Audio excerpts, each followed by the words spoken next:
Federalism. Federalism is a system of government where power is shared between a central authority and its constituent units such as states or provinces. The Constitution defines the scope of power for each level of government. This ensures a balance of authority and prevents the concentration of power in one body. Let's say the definition of federalism.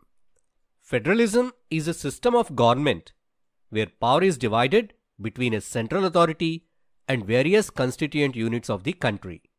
Examples: the United States, India, Canada, and Australia. These countries follow federal systems. Federalism and unitary governments. Now let us see the difference between federal and unitary governments. Unitary government. Only one level of government, that is central government, is present. If subunits like provinces exist, they are just subordinate to the central government. The central government can directly order these subunits. For example, the United Kingdom. 2. Federal system. Two or more levels of government, that is central and state governments, exist. Each level has its own powers and is not subordinate to the other. Both central and state governments are directly answerable to the people. Example: India, United States of America. Now let us see the key features of federalism. 1. Two or more levels of government. There are multiple tiers of government, that is central, state, and local governments. 2. Jurisdiction for each tier. Each level governs the same citizens, but it has own areas of responsibility like taxation, legislation, and administration. For example, the central government handles defense, while state governments handles police. 3. Constitutional division of powers.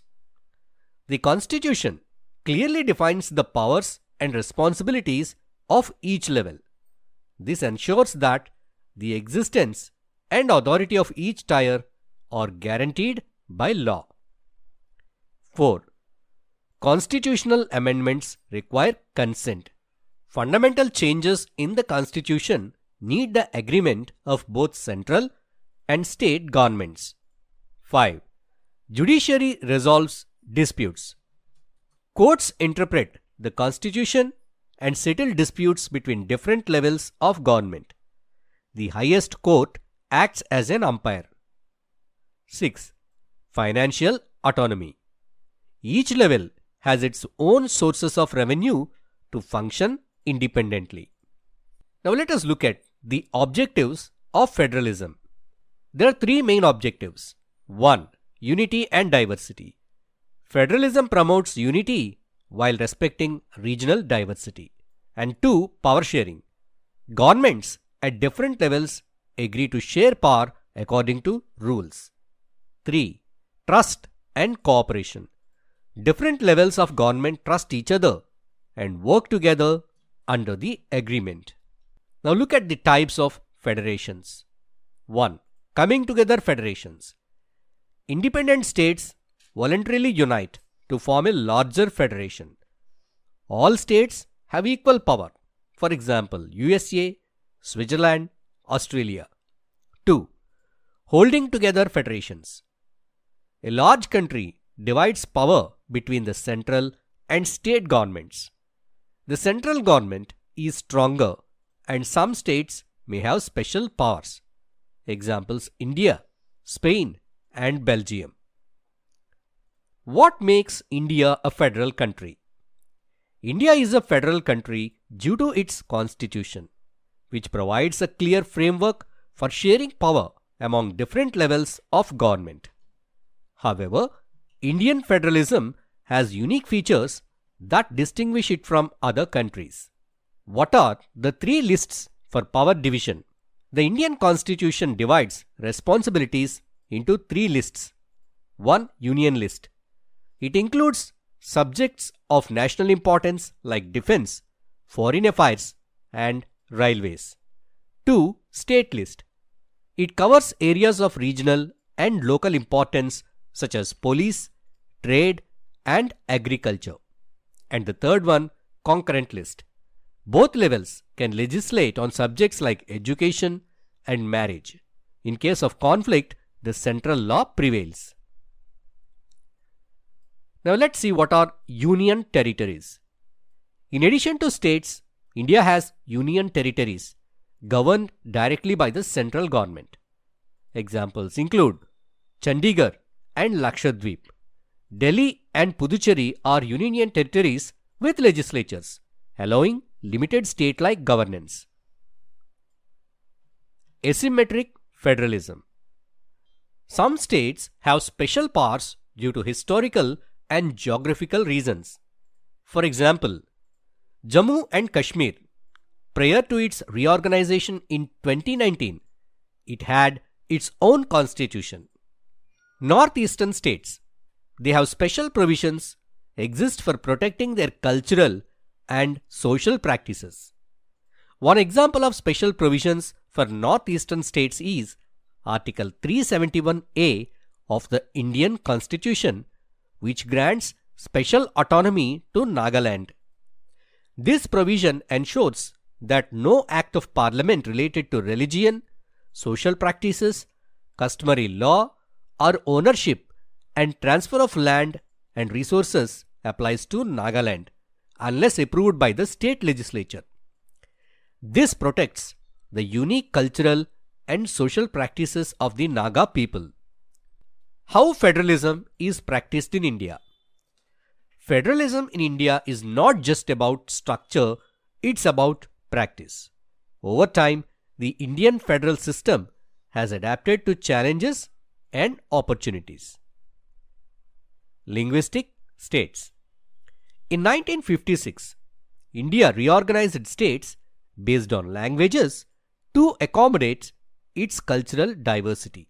For example, Andhra Pradesh was formed for Telugu speakers, followed by Gujarat and Maharashtra for their respective linguistic groups. Language policy. The Indian Constitution recognizes 22 scheduled languages. While Hindi is the official language, states have the freedom to choose their own official languages. Example, Tamil Nadu uses Tamil, while Punjab uses Punjabi. Now let us look at the center-state relations. The center and states often collaborate, but conflicts arise particularly on financial matters and resource sharing. For example, the Goods and Services Tax (GST) combines different indirect taxes like VAT, excise duty, and service tax into one simple tax system for the whole country. It removes the problem of paying tax on goods and works under two parts: CGST for central government and SGST for state governments. The GST Council, with members from both the center and states, ensures cooperation. This system makes taxes easier to handle, and it improves businesses and unites the country into one big market. Decentralization in India. Decentralization refers to the process of transferring powers to local governments. India has adopted a three-tier governance system. 1. Central government, 2. State governments, and 3. Local governments, that is Panchayat Raj institutions and municipalities. 73rd and 74th Amendments. These amendments gave constitutional status to local bodies, panchayats in rural areas, municipalities in urban areas. Let us see their key features. Direct elections for representatives, reservation of seats for scheduled castes, scheduled tribes, and women. State election commissions ensure free and fair elections. Let's see the significance of federalism. 1. Unity in diversity. Federalism allows diverse cultures, languages, and religions to coexist while ensuring national unity. 2. Grassroots participation. Decentralization empowers citizens to participate in governance. 3. Efficient administration. Dividing responsibilities ensure efficiency and focus. Challenges to Indian federalism. Despite its strengths, Indian federalism faces challenges. 1. Economic disparities. Wealthy states like Maharashtra and Gujarat grow faster, while the states like Bihar and Odisha lag behind. 2. Political conflicts. Disputes over resources such as water and forests are common among the states. One example of a political conflict over resources in India is the Kaveri water dispute between Karnataka and Tamil Nadu.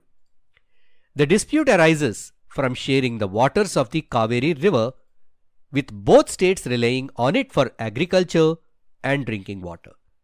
The conflict has led to legal battles and interventions by the Supreme Court to mediate and establish water sharing arrangements. 3. Over-centralization. Critics argue that the central government sometimes dominate state affairs. One example is the use of Article 356 of the Indian Constitution, which allows the President's rule to be imposed in a state if the central government believes the state government cannot function effectively. Critics argue this has been misused in the past for political reasons to dismiss opposition-led state governments, such as the dismissal of the Kerala government in 1959 led by the Communist Party of India (CPI). This action was seen as central domination over state affairs. Conclusion. Federalism in India is a dynamic and evolving system that adapts to the needs of its people. It balances the demands for unity and diversity, ensuring representation, participation, and efficiency.